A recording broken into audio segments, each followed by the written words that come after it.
Hi, I'm Terry Dietrich. As a longtime supporter and past chair of the Oklahoma Agriculture Mediation Program, I want to thank you for your time and hope that this DVD gives you enough information about mediation. In the mid to late 1980s, I, along with many other farmers and ranchers, was caught in that devastating agriculture economic downturn. I was paying rent on every square foot of ground that I farmed, and like my neighbors, I had borrowed lots of operating money, and the variable interest rates went to 21%. I know the impossibility of trying to make a living while paying my banker 1/5 and my landlords 1/3.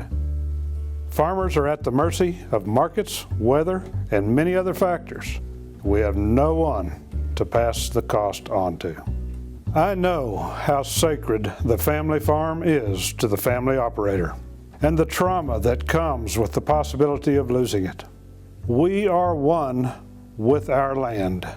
It saddens me to realize that many of our agriculture producers who provide such abundance of food, fiber, and fuel for this country have trouble feeding their own families. Consequently, I was anxious to have the opportunity to get involved at the beginning of the Oklahoma Agriculture Mediation Program on behalf of family farmers and ranchers. You may have a lot of questions about what mediation is and how you could use it, and I hope the stories told here will tell you what you need to know.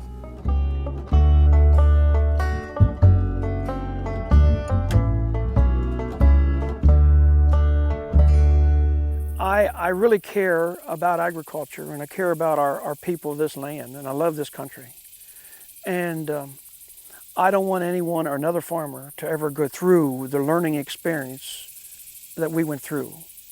I think there's a lot of people out there today that got hurt real bad and maybe didn't make it through or didn't get across what they wanted and lost a whole legacy, a whole farm, and usually it took marriage, it took everything when it went.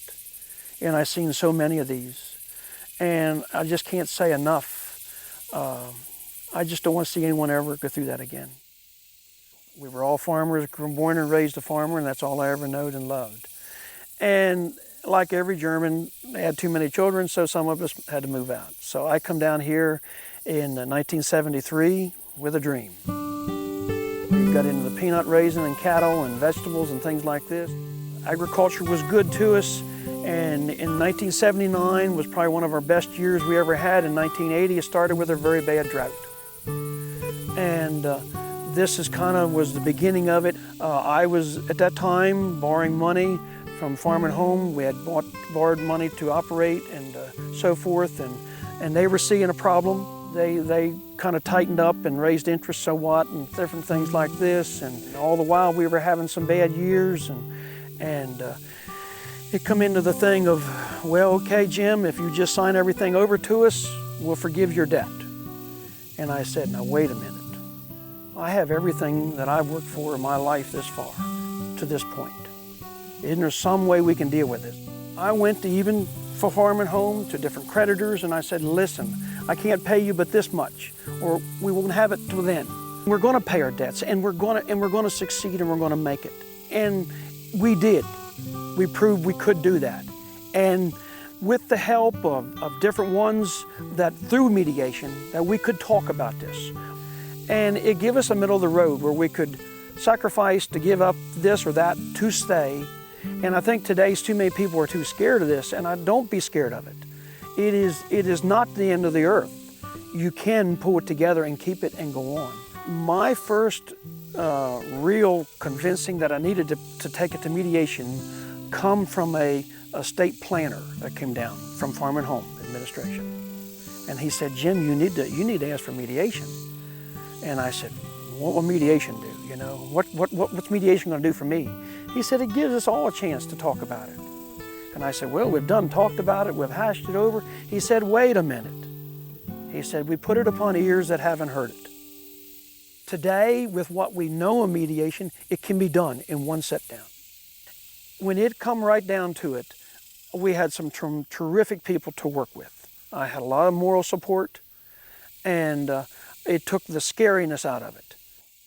I had so many farmers over that time that I would go to them and say, listen, you just need to be patient. You need to do so-and-so. Oh, no, I'm not going to make it. I said, yes, you will, if you don't give up and don't quit looking up.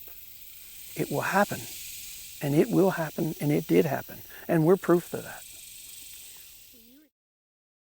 What caused it was the fact that I had a bad year due to drought and certain circumstances, couldn't make my payments. So the first thing I did is start looking at the internet. I went to agriculture lawyers first. I went down the list. Then I started looking at agriculture rights. You know, what rights do I have? What am I allowed to do? So, and then I started all these visions like, well, what's this lawyer going to cost me? Is it going to be worth it to try to keep my place? You know, and that was, very few of them were free. So I'm sure some of them were free, but they probably weren't going to help you much. And the mediation deal, I mean, it's not about money. I don't know where the money comes from, but they just do what they need to do. So a lawyer would have, no matter what, would have charged you. So I could have seen that it would have been a mess. Until the day I got there, I was still, wondering how it was going to go. And then they made me really feel comfortable because, like I said, I had a neutral partner because it was just me. I didn't have, at the time when I went in for that, I didn't have no banker, no accountant or anybody or lawyer. I went in there and I was like, what is this going to be like? So we all sat down just around the table, just sat there. They sat over there and I sat over here. And I started thinking, this is like, courtroom, and it was pretty neat and then we just took turns. What is your situation? They looked at me first and they said, is that all you have to say? And I said, well, I just want to farm. I just want to get my loans and I want to try to make it. And they looked over at him and they said, well, what do you guys want? They said, we want him to meet the paperwork and the requirements and we will give him a chance to redo what he didn't get done, which was great with them. I'm not sure that would have happened if they wouldn't have had somebody there in the middle to show them that I was not trying to do anything wrong. I just made a mistake. If you got a situation like this, know that you got a chance because if you keep your cool and do right and mediating it out, it's going to work. It may not be exactly like you want, but somebody's got to give both ways. And that's what we did. The mediators allowed us to give both ways. It made me go ahead and do my paperwork and get it right. And the mediators made FSA give it a little bit, pass the rule, say, okay, he went past the deadline. You're gonna give him it's kind of like you're gonna give him a chance. You're gonna stick to it, and that's how they come about, and it worked great.